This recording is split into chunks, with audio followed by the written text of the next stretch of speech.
Ay, mga kapuso, ilang araw na lang undas na.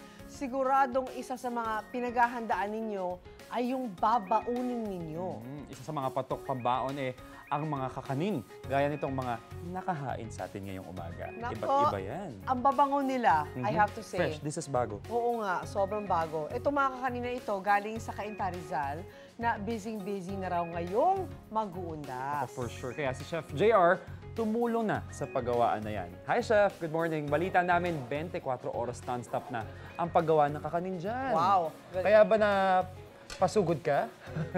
Kumakain nila Tama kanina ka pa for dyan. sure. Na? Yes! Brother, definitely, Ma'am Lynn, tama ka dyan. Siyempre, yung share ni Kaloy dito, ako na muna yung makain, yes. brother. At tama kayo dyan. 24 oras na yung operations nila dito.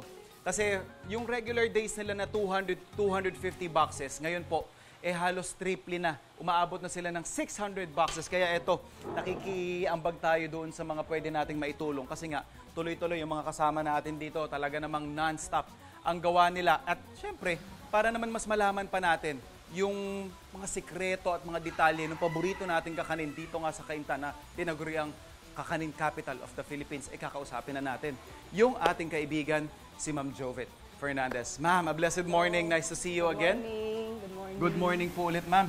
So, ma'am, bali, ang dami na natin ginagawa, no? Pero ilan ba yung talagang ino-offer natin sa mga food explorers natin? Ilang klase ng kakanin yung binibenta natin? Bali, we have 9 variants tapos meron kaming 4 na klase ng mga suman. Oh, so 9 plus 4. Oo. Tapos dito, ma'am, sa mga paborito natin dito, ano-ano yung madalas na ma-order po sa inyo? Mostly, ang talagang most ordered is bibingka. Bibingka. Pero this season ng November 1, pinipig talaga ang bestseller namin. Okay, maganda rin kasi yung kulay, ano? Tsaka yung latik sa taas, talagang hindi tinipid.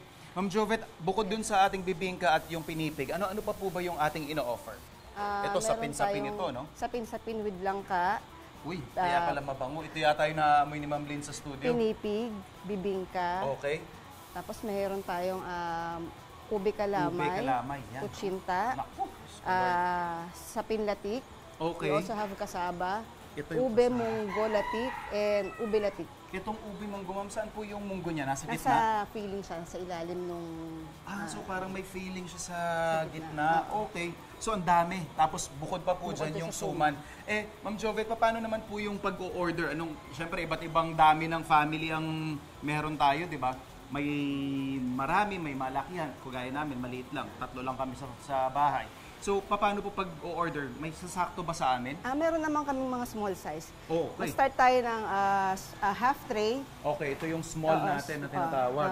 half Magkano tray siya. ito, ma'am, pag ganyan? Pag sa kasaba, 310 siya. 310 yung gantong kalaki. Meron din tayo na tray size. Parang doble siya nito. Okay, oo nga, no? This one is assorted. Meron tayong ube kalamay, kutsinta, Kutsinta. sapin, tsaka bibingka. Okay. This is 480. Magkano po? 480. 480. Meron din tayong malaking box, kaso Okay, ito per yung- order siya talaga. Per order namin, yung malalaking Kailangan box namin per order. itatawag niyo po talaga na ito yung large na, yung large yung talagang orderin natin. Ma'am Jovet, napansin ko lang din yung itong nakalatag sa atin. Nakahiwa-hiwa na rin. Ganyan po ba niya sineserve o ganon? O depende? Ganun talaga. Itong serving na ganito, ginagawa namin to kasi meron kaming greasing kakanin na ino-offer. Maganda nga. Oo, actually kahit hindi undas, maganda itong showstopper sa mga parties ninyo. So tapos itong panahon natin sa undas, tuloy-tuloy na ito, ma'am. Dire-diretso naman ang gawa namin. Oo nga, nakikita natin. In fact, yung mga riders na kumukuha ng mga orders nila, pamula alas 4 na dumating kami dito, tuloy-tuloy hanggang ngayon may mga nag-aabang pa sa labas at inaantay itong mga ginagawa namin. Pero ma'am, ano pa sa tingin mo yung hindi ko pa natitikman dito? Ito, panalo na sa akin to Papatikim natin ulit sa ating mga kapuso. Yung ating ube munggo.